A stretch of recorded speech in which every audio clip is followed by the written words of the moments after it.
El precio de una mentira, capítulo 5. Después de que la realidad nos dio ese primer empujazo, los días en ese apartamento de Bogotá dejaron de tener sol.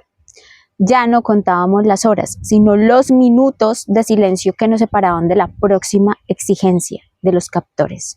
Mi mamá se volvió una sombra, caminaba por los pasillos tocándose la barriga de 7 meses con una mano y sacándose las lágrimas con la otra. Su angustia era algo que se podía tocar, un aire espeso que nos llenaba los pulmones de mucho dolor. Ella no dormía, se quedaba sentada en la orilla de la cama mirando hacia la puerta esperando un milagro que no llegaba. Mientras el hermanito que venía en camino le pateaba con fuerza, nosotros estábamos al tanto pendiente también de su situación y de su dolor. En la finca mi tío Alberto estaba viviendo su propio infierno.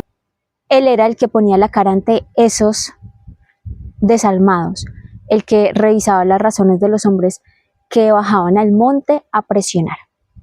La cifra que pedían era una locura, algo que no se podía sacar de una caja fuerte ni de una cuenta de ahorros en un momento a otro. Era un rescate pensado para desangrarnos, para cobrarnos hasta el último peso que mi papá había sudado en esas 70 hectáreas. Mi tío Alberto decíamos que teníamos que pagar por la mentira de mi papá y nos mandaban razones definitivas que nos iban a acabar de enterrar. Ahí fue cuando empezó el desajuste de todo lo que nos costó construir. La casa entró en una etapa de desesperación absoluta. En la sala de ese apartamento, entre suspiros y muchos rezos, se tomó la decisión más dura: desmembrar la tierra. No podíamos vender todo de un solo golpe porque el tiempo nos respiraba en la nuca. Así que mi tío Alberto se movió como un loco en el pueblo. Logró que don Ricardo, un vecino que siempre había respetado a mi papá, nos comprara un lote de los cedros, así se llamaba. Unas 15 hectáreas, las mejores, las que tenían el café más fino y la mejor calidad de agua. Se vendió a un precio razonable, no regalado, porque don Ricardo sabía que ese dinero era la vida de un amigo. Pero ver ese documento firmado fue como ver a mi papá perdiendo un brazo. Eran las tierras que él decía que nunca saldría de la familia, su orgullo máximo, y ahora eran de otro. ¿Por qué vendimos esas? Porque el señor Ricardo colindaba con esas fincas y era mucho más fácil hacer el negocio. El proceso de entrega de esas tierras fue un velorio. Los trabajadores veían cómo cambiaban los linderos y agachaban la cabeza sabiendo que el patrón estaba pagando su libertad con el pedazo de su historia. Pero con esa venta no alcanzaba ni para la mitad de lo que pedían esos desalmados. La cifra seguía ahí, incansable, burlándose de nosotros en cada llamada. Fue entonces cuando mi mamá, sacando una fuerza que no sabía que tenía en medio de su palidez y sus constantes mareos, tomó las escrituras que teníamos en Bogotá. Como la mitad de todas las tierras de la sociedad conyugal estaban a nombre de ella, decidió que no podíamos esperar a más compradores que quisieran aprovecharse de la desgracia. Se vistió de negro y empezó a hacer los trámites en el banco para hipotecarla. Verla entrar a esa oficina con su barriguita de 7 meses y el alma rota fue la imagen más triste de mi vida. Hipotecamos lo que quedaba de la finca principal, pusimos el resto de las hectáreas, la casa grande y hasta el beneficiario como garantía de un préstamo de emergencia que nos iba a dejar amarrados por años, pero no nos importaba nada. Mi mamá firmó cada hoja. Cada firma era un clavo en el futuro de nosotros. Los hijos renunciaban a una herencia que mi papá tanto cuidó, pero ella solo repetía con voz baja: prefiero una casa de cartón con Samuel vivo que un imperio de café sin él a mi lado. El gerente de bancos nos miraba, obviamente sabía un poco la situación, pero no del todo. Pero en este país el silencio también es parte de un negocio bancario. Véndalo todo, Alberto, y lo que no se venda, por el afán hipotéquelo ya mismo, le había dicho mi mamá por teléfono antes de entrar a la notaría. Si nos toca irnos a pedir limosna a la plaza del pueblo cuando todo esto pase, nos vamos con la cabeza en alto, pero tráigame a mi marido de ese monte. No dejen que pase una noche más aguantando ese frío y esa humillación. La incertidumbre nos estaba matando lentamente. Yo me pasaba las madrugadas en el balcón del apartamento mirando hacia las sombras de las montañas del sur, imaginando que en algún rincón estaba mi papá tirado. La agonía de no saber si estaba enfermo, si estaba magullado, si estaba pasando por una crisis, si tenía ansiedad, si tenía insomnio, qué le estaban haciendo eso calcomía en alma. Si también estaba pasando hambre para quebrarle la voluntad. Era una tortura que no se detenía. Me imaginaba a mi papá, un hombre que siempre olió a café fresco y una loción muy fina, oliendo a heridas abiertas, a miedo, a pánico. Me preguntaba si los tipos lo estarían tratando como un ser humano o si le tendrían amarrado como un animal de carga. Esa duda es la que no te deja pasar la comida, la que hace que el agua te pase muy amarga y que el sueño sea una pesadilla repetida donde siempre lo veo estirándole la mano hacia mí sin alcanzarme. Mi mamá entró en un estado de nervios que nos asustaba a todos en la casa. A veces se quedaba callada por horas sentada en la cocina mirando un punto fijo en la pared y de repente se soltaba a llorar con un grito seco que me desgarraba el alma de arriba abajo.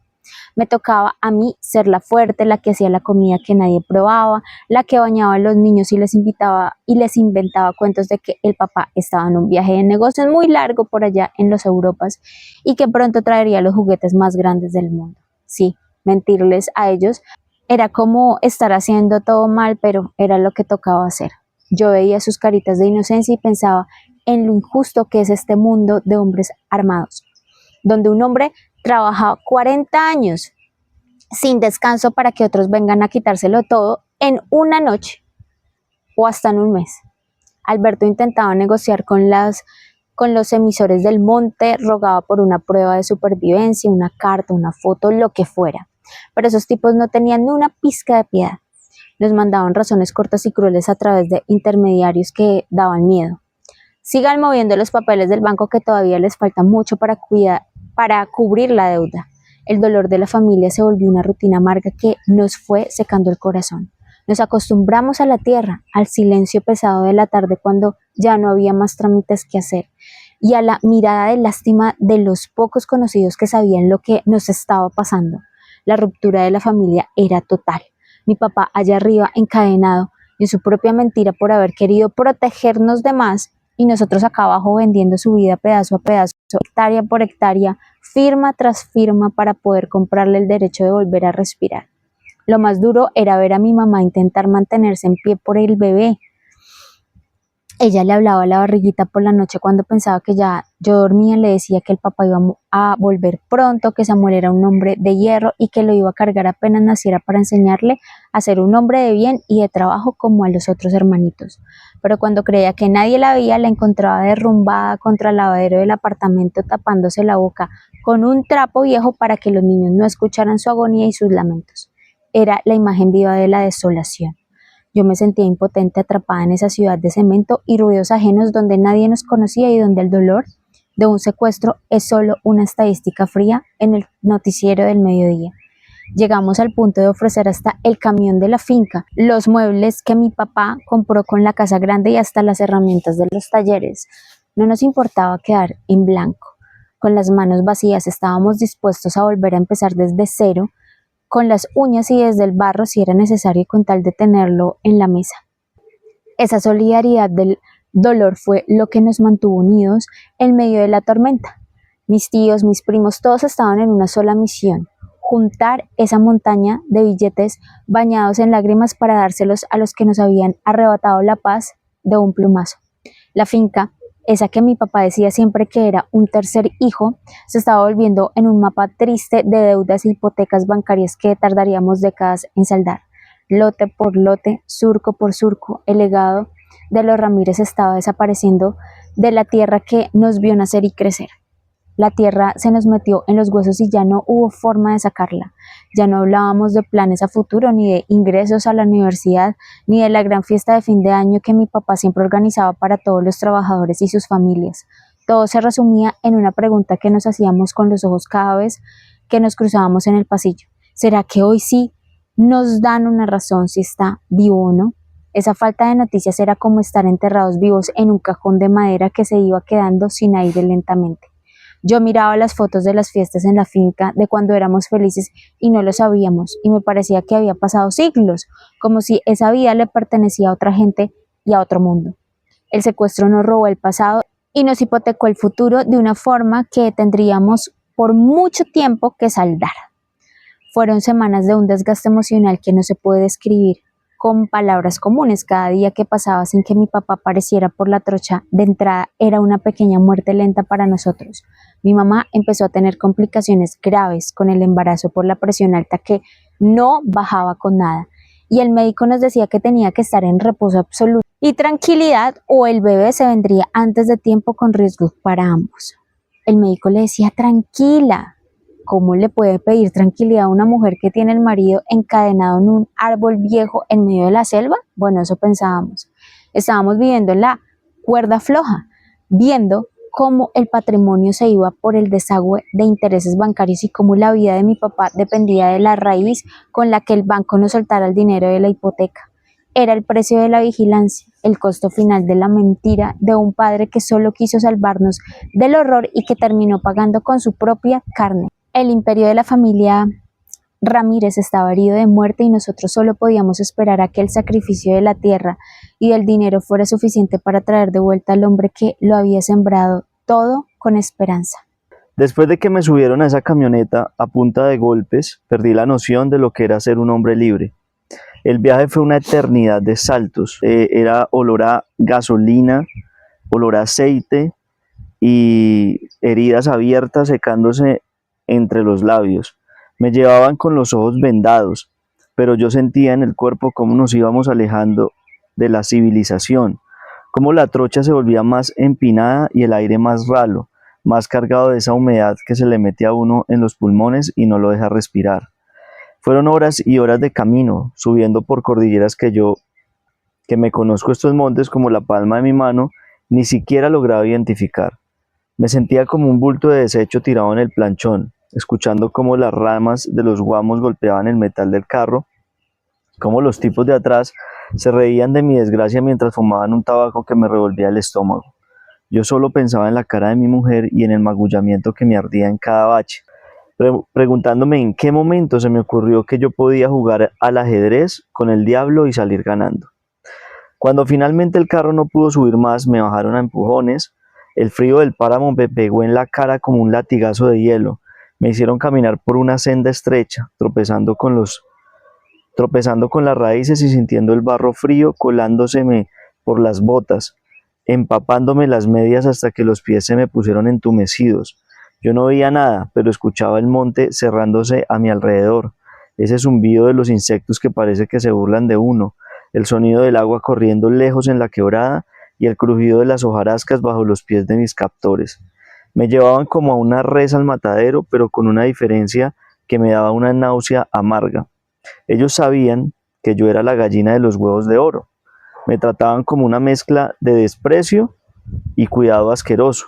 No me dejaban caer por los barrancos, me sostenían del brazo con una fuerza bruta para que no me desnucara, porque sabían que un Samuel muerto no valía ni un solo peso.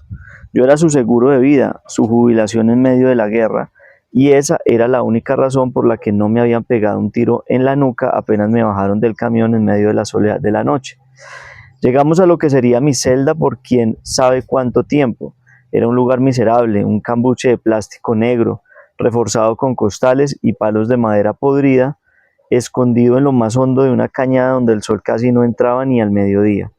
Cuando me quitaron la venda, la luz grisácea y sucia del amanecer me dolió en los ojos como si me estuvieran clavando agujas. Lo primero que vi fue una cadena oxidada, gruesa, pegada con un perno a un tronco de guayacán. El sonido metálico del candado cerrándose alrededor de mi tobillo derecho fue el golpe de gracia para mi orgullo. Sentí que el alma se me salía por los pies. Ahí estaba yo, el gran Samuel Ramírez, el hombre que manejaba 70 hectáreas y le daba órdenes a 60 trabajadores convertido en un perro amarrado en medio de la nada. El lugar olía a humedad estancada, a orines viejos y a ese olor rancio, pesado, que tiene el miedo cuando se queda encerrado en un espacio pequeño durante mucho tiempo. La incertidumbre es lo que más lo quiebra a uno por dentro. Yo me pasaba las horas sentado sobre un tronco lleno de musgo, mirando cómo las nubes pasaban rápido por encima de las copas de los árboles, tratando de descifrar los murmullos de los guardias en el toldo de al lado. Nunca me dejaron saber cuánto estaba pidiendo por mi pellejo.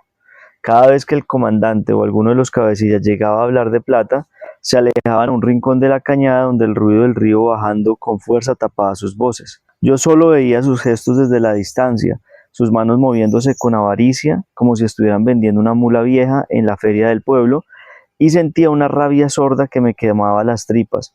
Sabía que estaban negociando con mi vida, con el sudor de mi frente de 30 años de trabajo y con el futuro de mis hijos, pero yo ahí, encadenado y sucio, no era más que un espectador mudo de mi propia ruina económica y moral. El hambre no era el problema principal porque me daban de comer para que no me les fuera a morir de flaqueza, pero la comida era un insulto diario a mi dignidad, era una masa de arroz pegajoso, mal cocido, con un pedazo de carne que sabía a animal viejo y rancio, servido en una taza de plástico desportillada y sucia que me daban náuseas solo de sentirle el olor. A los pocos días de estar ahí, el estómago me pasó la cuenta por la mala higiene y el agua de la quebrada. Me dio una diarrea bendita que me dejó sin fuerzas en medio de 24 horas, vaciándome por dentro mientras los guardianes se carcajeaban de mis carreras desesperadas, arrastrando la cadena hacia el hueco que servía de baño común. Me dio una fiebre altísima que me hacía alucinar en las noches. Veía a Elena caminando entre los cafetales con su vestido blanco, escuchaba el llanto del bebé que todavía no había nacido y sentía que el plástico negro del cambuche se me caía encima como una mortaja de hule. Una noche, cuando la fiebre me tenía titiritando de una forma que los dientes me castañeaban y el frío del páramo me estaba calando hasta la médula de los huesos, uno de los tipos, un muchacho que no tendría ni 18 años, se acercó con una jeringa vieja. No me dijeron qué era, ni me preguntaron si era alérgico a algo. Me clavaron la aguja en el brazo con una brutalidad que me hizo soltar un grito seco, y a los pocos minutos sentí que el mundo se me ponía de lado, como si la tierra se hubiera ladeado. No sé qué me aplicaron, si era medicina para la infección del estómago o algún tipo de droga para tenerme dopado y que no diera guerra durante los traslados que hacían por el monte cuando sentían al ejército cerca. Desperté horas después con la boca seca como un desierto, la lengua pegada al paladar y una pesadez en el alma que no me dejaba ni coordinar un pensamiento claro. En ese lugar todo era miseria, desde el trapo que me servía de almohada lleno de pulgas hasta la mirada vacía de esos muchachos que ya cargaban un fusil con la misma naturalidad con la que uno carga un asadón en la finca. Lo peor de estar ahí no era el frío que me entumecía los dedos, ni el roce constante de la cadena que ya me había pelado el tobillo, sino la cabeza que no paraba de dar vueltas como un molino. Pensaba en mi familia allá en Bogotá y me entraba un terror que me hacía sudar frío a pesar de la helada. Esos tipos lo sabían todo de nosotros, era como si hubieran vivido en nuestras paredes. En las pocas veces que el flaco me hablaba para burlarse, me soltaba detalles que me dejaban paralizado. Me decía que si mi mujer ya había ido al control médico por el embarazo, que si Elena estaba saliendo mucho al balcón a mirar la calle, que si el edificio donde los tenía escondidos tenía una portería de tal o tal color. Sabían exactamente dónde estaban parados mis hijos y eso era lo que más me dolía en el centro del pecho. Todo este sacrificio, toda esta viajadera nocturna y esas mentiras desesperadas de querer protegerlos no habían servido para un carajo. Al contrario, mi mentira les había dado la excusa perfecta a estos bandidos para ensañarse conmigo y cobrarme el respeto que según ellos les había faltado. Esa gente no pasa una sola mentira. Se sienten heridos en su honor de delincuentes cuando uno intenta jugarles sucio para salvar el pellejo. Y yo había cometido el error de creer que podría ser más astuto que una organización que vive de la malicia. Intenté imaginar cómo escapar 1000 veces durante las horas de silencio absoluto. Miraba los eslabones de la cadena buscando uno que estuviera más oxidado, calculaba la distancia hacia el monte espeso que empezaba a 5 metros de mi cambuche, pensaba en cómo romper el candado golpeándolo con una piedra de río cuando los guardias se descuidaran, pero la realidad me caía encima como un derrumbe de tierra. Si me volaba, ¿a dónde iba a ir en este laberinto de selva? Estaba en lo más alto de la montaña, débil por la fiebre, con un tobillo magullado que apenas me dejaba apoyar el pie y sin saber si en la próxima curva me encontraría con una mina quiebrapatas o con otro anillo de seguridad del mismo grupo. Además, el miedo por los míos me clavaba al piso más que la propia cadena. Si yo me escapaba y ellos se quedaban con la espina clavada por la humillación, eran capaces de ir a buscar a mi mujer y a mis hijos a Bogotá y ahí sí que el mundo se acababa para mí, para siempre. Era una encerrona perfecta, una jaula de oro y barro. Mi libertad estaba amarrada con hilos invisibles a la seguridad de ellos y mi patrimonio, esas tierras que tanto amé eran la única llave posible para ese candado que me quitaba el sueño. Pasé días enteros sin hablar con un solo ser humano, solo escuchando el goteo constante y rítmico de la lluvia sobre el plástico negro del techo. Ese ruido me recordaba a la finca, a las tardes benditas de cosecha cuando nos refugiábamos todos en el beneficiadero a esperar que escampara, pero aquí el agua no traía vida ni olor a tierra mojada de esperanza. Aquí traía solo más frío, más barro en mis pies descalzos y más soledad. Me miraba las manos bajo la luz de la luna y ya no se veían como las manos del patrón Samuel, esas que daban el apretón firme para cerrar tratos. Ahora estaban pálidas, llenas de llagas por la humedad constante y con las uñas negras de tierra y de miseria. Me sentía una piltrafa, un despojo de lo que alguna vez fui frente a los espejos de la casa grande. Me preguntaba cuánto tiempo más aguantaría mi familia antes de quebrarse por completo, cuánta plata estarían rascando de las cuentas, a quién le estarían rogando por un préstamo para dársela a estos tipos que me miraban como si yo fuera un bulto de mercancía que se está pudriendo en bodega. La incertidumbre de no saber qué estaba pasando afuera me consumía por dentro como un cáncer. ¿Habría nacido ya el bebé? ¿Estaría Elena odiándome en silencio por haberme metido en estos líos por culpa de mi ambición de tierras? Yo solo quería pedirles perdón a gritos, decirle que mi orgullo de hombre de campo, ese deseo de querer ser el protector absoluto de todos, me había nublado el juicio por completo.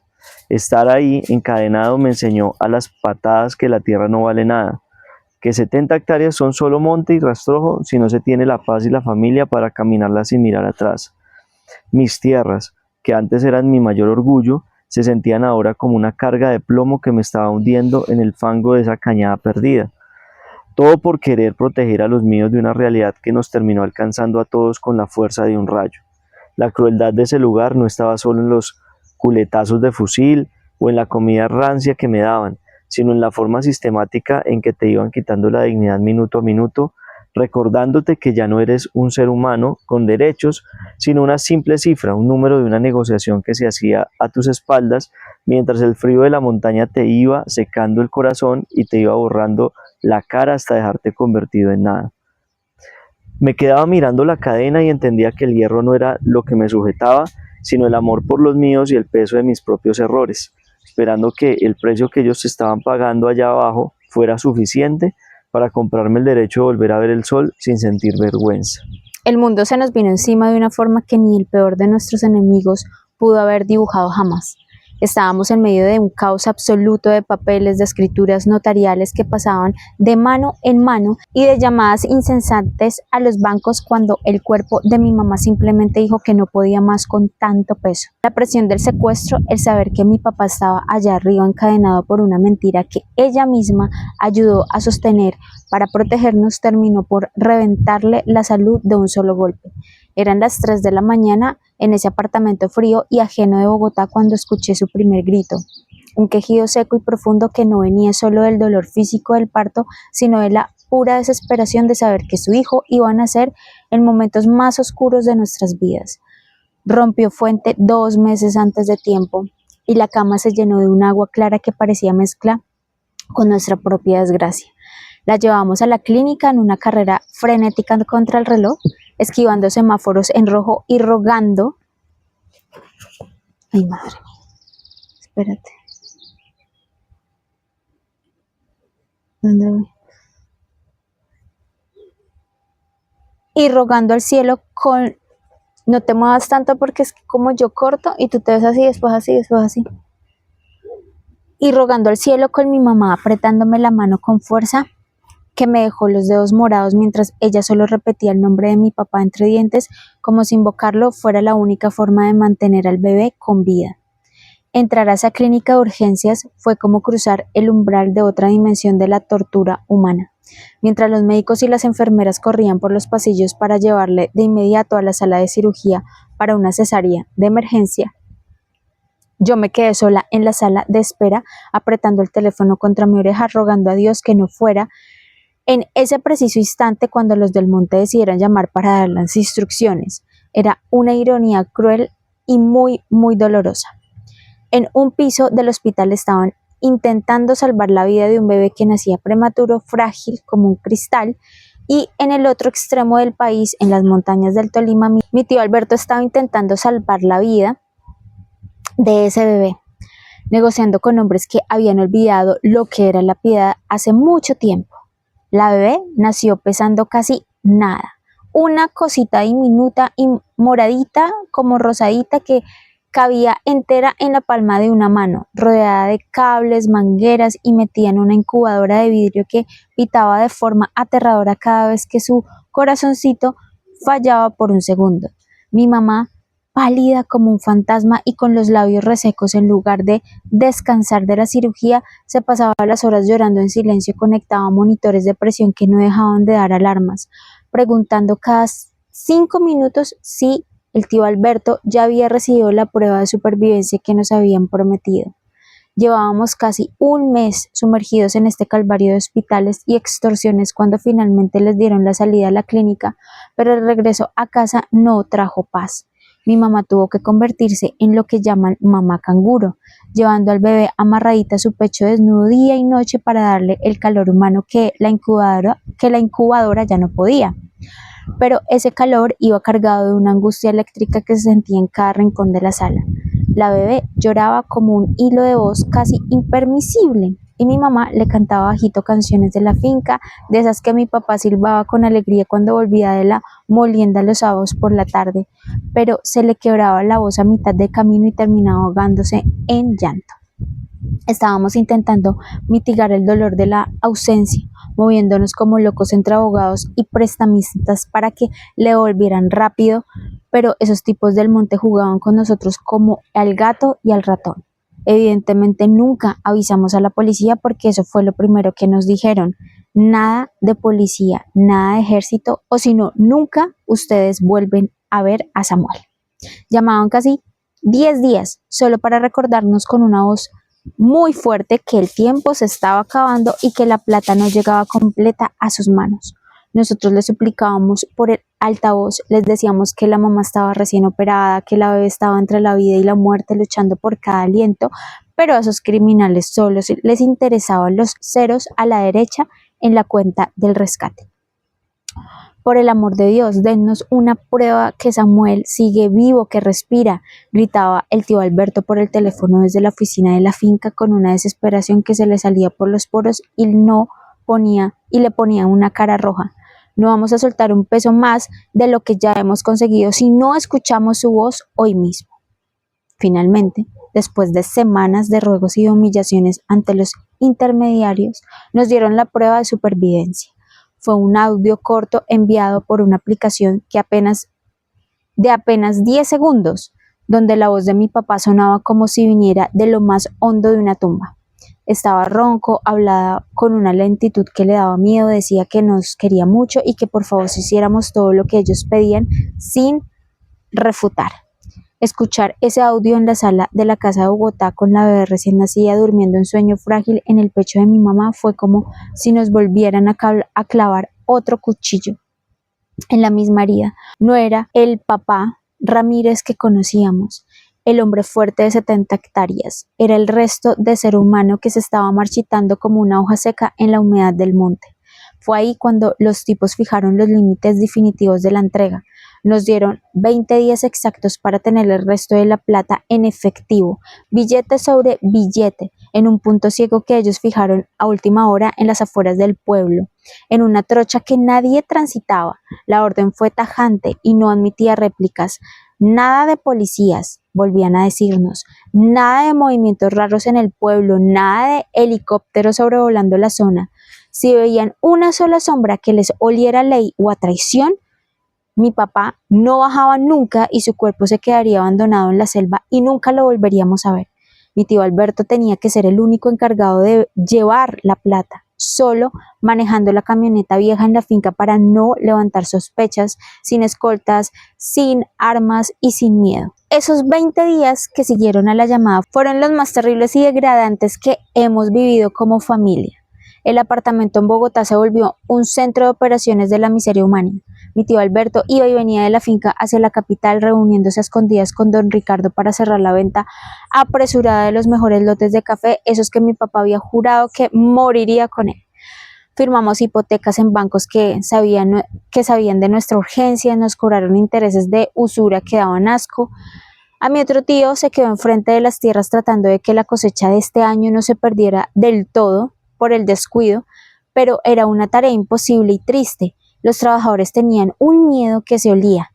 El ambiente estaba cargado de sospecha entre los mismos vecinos y él tenía que dormir con un ojo abierto y el otro en el corredor, cuidando que no se metieran a la casa grande a llevarse lo poco que nos quedaba de valor. Era un caos absoluto que no daba tregua, ajustes de cuentas con proveedores de abono que ya no nos fiaban ni un bulto porque sabían que estábamos quebrados, bancos llamando cada hora a cobrar cuotas atrasadas que no podían pagar y notarías donde los funcionarios nos trataban como si fuéramos criminales por el afán y la torpeza con la que movíamos los papeles. Todo por un hombre, todo por un padre que estaba pagando con su libertad el precio de habernos armado con una mentira desesperada. La lógica para reunir y mover esa cantidad de plata fue una pesadilla de suspenso. Mi tío Alberto tenía que reunir bolsas de lona llenas de efectivo, pacas de billetes que pesaban más que la propia bebé prematura. Ver esos fajos de dinero sobre la mesa del comedor bajo la luz de la lámpara era un insulto a nuestra historia. Eso era el sudor de 30 años de madrugadas, el dinero destinado al estudio de nosotros, la jubilación tranquila de mis padres que habían soñado, convertido ahora en un fajo de papeles para alimentar la guerra o la codicia de otros. Mi mamá, en medio de su proceso de madre canguro, ayudaba a contar el dinero con las manos temblorosas que no dejaban de sudar, mojando los billetes nuevos con sus lágrimas amargas. Ella sabía perfectamente que estaban quedando en la ruina total, que la finca de Samuel, que tanto amó, ahora pertenecía a legados de bancos y los vecinos que supieron comprar barato en la desgracia. Pero no decía ni una palabra de reproche, solo miraba fijamente a la bebé y luego desviaba la vista hacia la foto de mi papá que tenía sobre el altar de la Virgen, rodeada de velas que nunca se apagaban. Pasaron los días como si fueran siglos y la incertidumbre nos devoraba las entrañas. ¿Y si pagamos la suma completa y aún así no nos lo entregan? ¿Y si todo era una trampa sangrienta para llevarnos también al tío Alberto y dejarnos sin otro hombre en la familia? No sabíamos si esos bandidos iban a cumplir su palabra, porque la palabra de quien extorsiona no vale nada. El suspenso era una cuerda de fique que se apretaba cada vez más alrededor de nuestros cuellos, dejándonos sin aliento. En la clínica, cuando el bebé tuvo una recaída por un problema respiratorio grave, una semana antes de la entrega sentimos que Dios nos había abandonado definitivamente a esa ciudad extraña. Yo corría por los pasillos estériles buscando a los médicos mientras mi tío Alberto me llamaba al celular para decirme que ya tenía un punto de encuentro fijado por los del monte. Era como vivir en dos guerras paralelas al mismo tiempo. Una batalla médica por la vida de la que acababa de llegar al mundo y una batalla criminal por la vida del que se estaba llevando lentamente la oscuridad de la selva. Cuando finalmente llegó el día señalado para la entrega, habían pasado exactamente un mes y 20 días desde el momento en que se llevaron a mi papá y la entrada a la finca. Un mes y 20 días de no dormir más de 2 horas seguidas y de no probar bocado sin que supiera horrible, de vivir con el corazón saltando en la garganta antes de cualquier ruido de la escalera o de cualquier llamada. Mi tío salió de la finca en la camioneta a las 4 de la mañana con las bolsas de dinero escondidas bajo un bulto de café de segunda para no llamar la atención de los retenes o de los curiosos. Mi mamá y yo nos quedamos encerradas en el apartamento de Bogotá, pegadas al teléfono fijo y al celular con la bebé envuelta en cobijas en medio de las dos. El silencio de la capital esa madrugada era insoportable, un silencio que hería.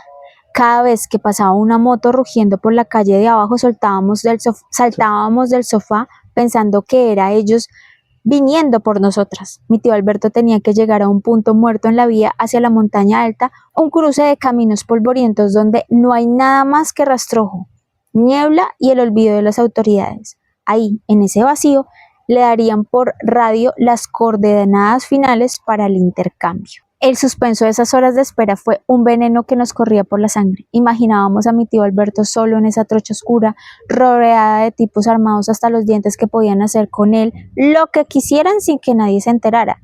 Pensábamos en mi papá preguntándonos si es que acaso lo habían bajado ya del campamento de plástico, si todavía lo tendrían allá arriba, encadenado a un árbol, esperando que el dinero llegara a las manos del comandante para que por fin le soltaran la cadena oxidada. Mi mamá no paraba de rezar el rosario con una fe desesperada, susurrando las Ave Marías con los ojos cerrados mientras le acomodaba la manta al bebé que apenas respiraba. Era una escena sacada de una película de terror psicológico, pero era nuestra cruda realidad, nuestra vida familiar desechada por un conflicto que no pedíamos pero que nos pasó una factura de cobro impagable. La angustia en la clínica, las muestras de supervivencia que nos desgarraban el alma al oír su voz quebrada, el desfile humillante de abogados y prestamistas aprovechados, todo se reducía en ese único momento, en esa entrega de bolsas de dinero en medio de la nada más absoluta. Estábamos entregando el fruto de toda una vida de trabajo honesto a cambio de un hombre que ya no sabía cómo iba a regresar con nosotros. Sabíamos con dolor que, aunque volviera esa misma noche, nada en nuestra casa volvería a ser igual. Jamás. La finca estaba hipotecada hasta el cuello. La familia estaba emocionalmente rota y el miedo se había instalado en nuestra sala como un inquilino oscuro que no piensa irse nunca. Solo nos quedaba esperar con el alma en un hilo. Que el teléfono sonara con la voz de mi tío Alberto diciendo que la pesadilla, al menos la parte del cautiverio, se había terminado para siempre. Me bajaron del campamento 3 días antes de la entrega definitiva, arrastrándome por el barro como si yo fuera un bulto de pulpa podrida que ya no sirve ni para abono. Yo ya no era un hombre, ya no era el patrón Samuel que todos respetaban en el pueblo. Era un trapo viejo empapado en sudor frío, sangre seca y el olor rancio de la orina que se me pegaba a los pantalones, quemándome la piel de las piernas. El magullamiento de las costillas, producto de los culatazos de los primeros días, me impedía respirar hondo. Cada bocanada de aire era un recordatorio punzante de que mis pulmones estaban tan rotos como mi orgullo. El flaco, ese muchacho con cara de niño que no pasaba de los 18 años, pero que ya tenía el alma negra y podría de tanto hacer daño y extorsionar, entró al cambuche de plástico negro con una expresión que me heló la sangre más que el frío del páramo que nos rodeaba todas las noches. No traía la taza de arroz pegajoso y frío de siempre. Esta vez traía un cuchillo de monte recién afilado en la piedra de la quebrada, una soga de nylon roja que brillaba bajo la luz de su linterna y una rabia contenida que le vibraba en las manos. Me miró con un desprecio que me hizo sentir más pequeño que una hormiga. «Don Samuel», me dijo con esa voz de serpiente que se arrastra por el fango de la cañada, «el comandante está muy ofendido con usted. Dice que usted es demasiado avispado, demasiado abeja, que nos quiso ver la cara de bobos escondiendo a su mujer, y a sus hijos en la capital mientras nos lloraba miseria en la mesa de negociación. Dice que usted se cree más inteligente que la organización y en este monte, Samuel, la viveza se paga con carne fresca para que nunca se le olvide quién es el que manda de verdad en estas tierras». Me amarraron con la soga roja a un poste de Guayacán que sostenía el techo podrido del cambuche. No me vendaron los ojos, esa fue la verdadera crueldad de esos perros. Querían que viera cada segundo de mi deshonra, que viera cómo se me escapaba la hombría frente a mis propios ojos. Me agarraron la mano izquierda con una fuerza bruta, esa mano con la que yo sostenía con firmeza el pocillo de tinto cada mañana mientras miraba mis 70 hectáreas con la soberbia del que se cree dueño del mundo y de la vida de los demás. El dolor no fue lo primero que sentí cuando el metal tocó mi piel. Fue el frío absoluto, un frío que me llegó hasta el centro de los huesos cuando apoyaron mi dedo meñique sobre el tronco de madera. Luego vino un tajo seco, un crujido de hueso que resonó en mis oídos como un disparo de fusil en el silencio de una iglesia vacía, y un grito que se quedó atorado en mi garganta porque me metieron un trapo sucio, con sabor a gasolina y tierra en la boca para que mis alaridos no despertaran al monte ni alertaran a ninguna patrulla lejana. Me quitaron el dedo por mentiroso, dijeron entre risas y escupitajos mientras yo me retorcía de dolor. Por dárselas de avispado, repetían una y otra vez, mientras me desangraba sobre el barro negro, viendo con horror cómo mi propio dedo caía al suelo como un desecho sin valor que los insectos empezarían a rondar en cuestión de minutos. Solo podía pensar que ese pedazo de carne era lo de menos. Lo que me había arrancado la verdad con ese tajo de carnicero era la dignidad del patrón Samuel Ramírez. Me dejaron ahí tirado, amarrado y sin una gota de agua mientras la fiebre empezaba a devorarme los pensamientos como una llama que se extiende por un rastrojo seco. En mi delirio de esa noche veía a los cafetales quemándose y a mi familia huyendo por un precipicio sin fin, gritando mi nombre. Yo ya no era Samuel Ramírez, era solo un número, un fajo de billetes que esperaba ser canjeado por bolsas de dinero en un cruce de caminos donde la niebla lo tapa todo. A las 10 de la mañana del día fijado, el silencio sepulcral en el apartamento de Bogotá se rompió con un timbrazo estridente y violento del celular de mi mamá. Ella saltó del sofá como si le hubiera dado una descarga eléctrica. Era mi tío Alberto. Su voz al otro lado de la línea no era de triunfo, ni de alivio, ni de alegría. Era una voz de espanto absoluto, una voz que venía de haber visto el horror de enfrente y no haber podido parpadear ni un segundo. Ya lo tengo, Elena. Ya lo entregaron en el cruce de la vía vieja, cerca del puente roto. Voy rápido para la clínica porque no se encuentra bien, pero está vivo, tranquila. Lo más desesperante era que mi mamá no podía ir porque tenía su bebé canguro. Era lógico que no podía. Yo tampoco me podía mover, así que nosotras, con toda la angustia de saber cómo estaba, esperamos a que mi tío Alberto lo trasladara a la clínica y nos diera razón de dónde estaba. Así que yo iba a viajar, porque mi tío lo iba a llevar rápido a un centro de salud, el más cercano que hubiera cerca de la finca o del pueblo. El viaje de regreso fue un borrón confuso de lágrimas, náuseas. Yo miraba por la ventana y veía los pasajes que antes me daban paz y orgullo, pero ahora cada montaña me parecía una tumba gigante, cada árbol un escondite de secuestradores esperando su turno para saltar sobre nosotros. Al acercarnos a la zona de la finca vi con un nudo en la garganta los lotes de café que ya no eran nuestros legalmente, esos que mi papá llamaba sus tesoros. Vi las cercas nuevas, los postes recién clavados que don Ricardo ya estaba mandando a poner en un alambre de púas reluciente para marcar su nueva propiedad adquirida por la desgracia. Y sentí una rabia sorda que me quemaba el pecho, como si hubiera tragado brasas. Había logrado salvar al hombre, habíamos comprado su vida con cada peso que teníamos en el mundo, pero en el proceso habíamos perdido el nombre, la herencia de mis hermanos menores y la paz de caminar por nuestras propias trochas sin tener que mirar hacia atrás cada 3 pasos. Cuando Alberto me recogió en ese cruce de caminos desolado, barrido por el viento y lleno de una niebla que no dejaba ver más allá de 2 metros, yo no podía ni mirarlo a los ojos. Me sentía sucio, disminuido, como un perro callejero que vuelve a casa después de que lo han apaleado hasta el cansancio en la mitad de la plaza del pueblo. Me subió a la camioneta con una ternura que me dolía más que los mismos golpes de los fusiles. Me acomodó el cinturón de seguridad como si yo fuera un niño pequeño que no sabe valerse por sí mismo.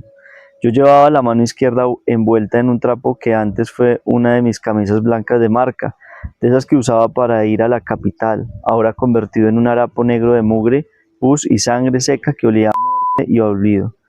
El dolor me subía por todo el brazo, era un latido constante, rítmico, que me recordaba mi error en cada pulsación de mi corazón cansado. Samuel, hermano, ya pasó el infierno, ya estamos en casa, me decía Alberto mientras lloraba a moco tendido sobre el volante, dándome palmaditas en el hombro con su mano callosa de trabajador. Ya pagamos todo, Samuel, ya la finca está hipotecada hasta el cuello y perdimos la mitad de los mejores lotes, los que daban la mejor carga, pero usted está aquí sentado conmigo. Está vivo, que es lo único que nos importa ahora a todos. El resto es loma, hermano, el resto es loma. ¿Vivo? Yo no me sentía vivo de ninguna manera. Yo me había quedado allá arriba, en esa cañada oscura, amarrado a ese tronco de guayacán, viendo mi dedo caer al barro bajo la lluvia persistente. Miré por la ventana empañada de la camioneta y vi la entrada de mi finca, de ese imperio de café que levanté con el lomo doblado durante 3 décadas de trabajo sin descanso. Vi el portón de madera donde me habían capturado y sentí que la tierra misma me rechazaba, que el aire de mis propios cafetales, ese olor a flor de café que tanto me gustaba, ahora me asfixiaba y me daba asco. Miré por la ventana empañada de la camioneta y la entrada de mi finca, de ese imperio de café que levanté con el lomo doblado durante 3 décadas de trabajo sin descanso. Vi el portón de madera donde me había capturado y sentí que la tierra misma me rechazaba, que el aire de mis propios cafetales, ese olor a flor de café que tanto me gustaba, ahora me asfixiaba y me daba asco. Alberto me llevó directo a la clínica del pueblo y allí me encontré con Elena, que había llegado en un taxi desde la terminal con la cara desencajada por el desvelo, el llanto y la mala noticia. Cuando vi bajar a mi papá de la camioneta de mi tío, el mundo se detuvo, como si el tiempo hubiera decidido dejar de correr por pura lástima. No era un hombre que se fue hace casi 2 meses con el pecho inflado de orgullo. Estaba flaco, como un esqueleto cubierto apenas por una capa de piel amarillenta y enferma, con la ropa hecha jirones y los ojos hundidos en unas cuencas oscuras y profundas. Pero si hubiera pasado 40 días y 40 noches mirando directamente al centro del abismo más negro. Pero lo que me dejó muy mal fue lo que vi fue su mano izquierda. Tenía ese vendaje improvisado, asqueroso, que olía a carne podrida y a descuido humano. Mi tío solamente le decía: viejo, mire lo que Dios le mandó en medio de esta tormenta tan berraca. Nació su niña, está bien. Era lo único que le escuchaba a mi tío en medio de los nervios que pasó también. Lo atendieron rápido, nosotros no queríamos hablar del tema. Obviamente en el pueblo no podían saber lo que habíamos pasado porque nos daba miedo y terror todo. Así que solamente dijimos que fue algo que pasó en la finca, que fue un accidente. Lo cosieron rápido, le dieron medicamento. Cuando llegó a la finca se desplomó ahí en las baldosas, esas baldosas que él mismo escogió con tanto orgullo hace 10 años cuando remodelamos la casa, y empezó a pedir perdón a gritos, golpeando el suelo con el puño derecho hasta que se le pusieron los nudillos rojos. Perdón por las mentiras de la protección que terminaron siendo nuestra ruina. Perdón por dármelas de avispado frente a los lobos que conocían mejor el monte. Perdón por haberlos dejado en la calle y sin futuro claro, por mi bendita terquedad de no querer soltar el mando cuando la sombra me lo advirtió por primera vez. Era el llanto de un gigante que se daba cuenta de que sus pies eran de barro. Pasaron unos días y evidentemente mi mamá no soportó estar allá sola. Pidió que por favor fuera con procesos especiales, como en una ambulancia, para que pudieran trasladarse bien y tranquilas, porque ahí iba a quedarse un tiempo y mi mamá llegó. Como fuera, iba a ver a mi papá. Ver a esa niña tan chiquita, tan prematura, luchando por cada aliento de aire en medio de nuestra ruina absoluta y de nuestra casa hipotecada, me terminó de quebrar el alma en 1000 pedazos que ya no se puede pegar con nada. Yo quería ser el roble de esta familia, el protector, el patriarca invencible que los mantenía a salvo de todo mal externo, y terminé siendo el rayo que incendió el bosque propio y los dejó sin un techo seguro sobre sus cabezas. Esas primeras noches en libertad, sentado en mi silla de mimbre, de siempre, en el corredor, viendo cómo la oscuridad se tragaba mis antiguos dominios, sentí el peso real y asfixiante de viveza. Tenía 70 hectáreas que ya eran solo una mapa de deudas imposibles de pagar, una familia que me miraba con una mezcla de amor profundo, de lástima y de un terror que no podían ocultar por más que lo intentaran, y un hueco en la mano izquierda que me recordaría cada segundo de mi vida, cada vez que fuera a agarrar una herramienta o a saludar a un amigo, que en esta guerra el que intenta ser más listo que el verdugo termina pagando con su propia carne el precio de su soberbia de patrón. Miré a Elena con una entereza que me avergonzaba y me dolía en lo más hondo. Me curaba la herida infectada del dedo con agua oxigenada, pinzas y gasas limpias, sin hacer un solo gesto de asco. Sus ojos ya no eran los ojos de mi niña consentida, de mi estudiante de la capital que volvía en vacaciones. Eran los ojos de una mujer que había aprendido a negociar con la muerte cara a cara y a ponerle un precio en billetes a la vida de su propio padre. Papá, me dijo ella sin mirarme a la cara, concentrada totalmente en limpiar la pus y la sangre de la herida. La tierra se puede volver a sembrar algún día, si es que el banco nos deja, y tal vez en 10 o 20 años de trabajo duro recuperemos los lotes que ahora son de don Ricardo, pero la historia de nosotros, de los Ramírez, ya no es la misma. El apellido ya no suena a café de exportación y a respeto, ahora suena a miedo, a secuestro y a una deuda que nos va a perseguir hasta la tumba. Y así fue como le pusimos fin a nuestro imperio Ramírez. No hubo música de acordes en la plaza del pueblo, ni fiestas de bienvenida con lechona y aguardiente, ni brindis por el regreso del gran patrón Ramírez. No, todo estaba en silencio. Ese silencio dolía. Ese silencio se instaló en cada habitación en la casa. El sonido monótono y el lejano de las máquinas de café de los lotes vecinos que ahora trabajaban para otro dueño con más suerte o más prudencia que nosotros, y la imagen eterna de mi padre mirando fijamente hacia el monte oscuro desde el corredor, con su mano incompleta escondida en el bolsillo del pantalón para que nadie viera su vergüenza, sabiendo que la libertad le había costado la piel, la herencia de sus hijos y la estabilidad sagrada que quizás nunca más, que quizás en muchos años no volvería a ser igual. Esta historia de nuestra vida se cerró con una firma muy amarga y definitiva en la notaría del pueblo y una cicatriz en el alma que ni todo el tiempo ni todo el olvido del mundo iban a poder borrar jamás. Éramos libres de nuevo, sí, estábamos todos bajo el mismo techo intentando ser una familia otra vez, pero éramos pobres de espíritu, estábamos heridos de muerte en nuestra dignidad y el miedo se había quedado a vivir con nosotros, instalando en la sala de la casa grande como un inquilino oscuro y silencioso que no piensa irse jamás. Todo por un dedo, por una mentira mal contada y por el orgullo herido de un hombre que descubrió demasiado tarde que nos dejó prácticamente en la miseria. En esta tierra nadie es dueño de nada, ni siquiera de su propia carne. Cuando la sombra del monte decide que ha llegado la hora de cobrar sus deudas de sangre y de silencio. Nuestra historia no terminó vivieron felices para siempre. Terminó con el sonido de una cadena que se rompe pero que deja la marca del hierro grabada para siempre. Terminó con el sonido de una cadena que se rompe pero que deja la marca del hierro grabada para siempre en el tobillo y en el corazón. Fue difícil tomar la decisión de venderlo todo para empezar de cero, pero era lo mejor que podíamos hacer. Quedarnos en ese mismo lugar era seguir dándole esperanzas a este grupo para que nuevamente nos volvieran a hacer lo mismo, y el miedo no nos dejaba actuar bien, así que decidimos irnos a otra zona del país en donde nos alejáramos por completo de estas personas que nos hicieron tanto daño. Hoy, después de varios años de haber vivido esto, seguimos con deudas, pero tenemos esperanza. Veo a Elena todos los días con ganas de seguir adelante y poner en práctica todo lo que he aprendido, y cada vez que la veo siento que soy yo. Ver a Elena emprendiendo con esa fuerza como yo lo hacía hace muchos años cuando estaba con mi padre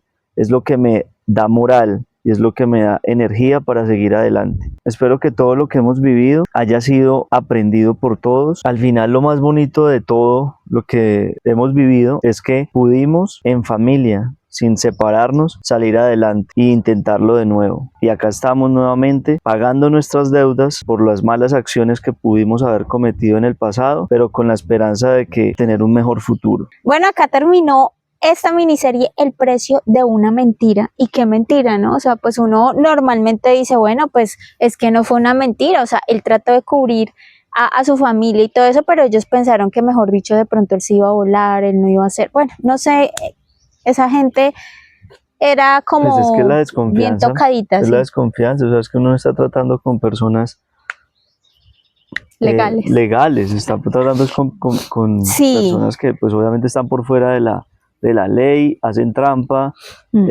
son peligrosos. Ay, sí. Entonces pues obviamente yo lo entiendo, o sea, yo entiendo a Samuel. Creo que sí, la verdad le costó muchísimo, o sea, fue un precio muy alto, pero bueno, pues es muy triste, la verdad, saber que en Colombia muchas personas pudieron haber vivido estas situaciones solo por tener recursos, por haber trabajado, por haber hecho de pronto que les haya ido muy bien, y que llegaran grupos a quitarles dinero, y si no les quitaban, pues entonces pasaba todo esto. Entonces muy triste, también pues los que vieron esto, como también triste todos a los que les compraron sus tierras baratas, Sí. solo porque tenían la plata y porque eran amigos de los bandidos. Entonces, muchas situaciones feas que pudieron haber ocurrido en la parte rural. Uy, demasiado. Y que esperamos que todas estas personas puedan volver a tener otra vez tierra, los que les hayan quitado, sí, despojado. Y bueno, esperamos también que ustedes hayan también visto un poquito más de cerca con esta historia lo que pasó en Colombia en algún tiempo. que no se repita. Y ojalá que esto no vuelva a pasar nunca más. No, ojalá que la gente en el campo pueda vivir tranquila, que pueda hacer lo que tiene que hacer, que es producir sus tierras, y que mandar comida a la ciudad, que es también básicamente también muchos es lo que hacen trabajando honradamente. Entonces ojalá no se repita esto, no tengamos que otra vez volver a contar una historia de ayer, ¿cierto? Que se está viviendo esto. Uy, no, ojalá que no, por favor. Entonces, bueno, bonanceros, espero que haya sido de su agrado estas miniseries. Ustedes nos las piden mucho, así que comenten, compartan, acuérdense de darle ahí like, porque eso nos ayuda muchísimo a nuestra plataforma. Gracias por quedarse hasta aquí. Es un honor. Gracias por querernos tanto y hasta la próxima historia. Chao, bonanceros.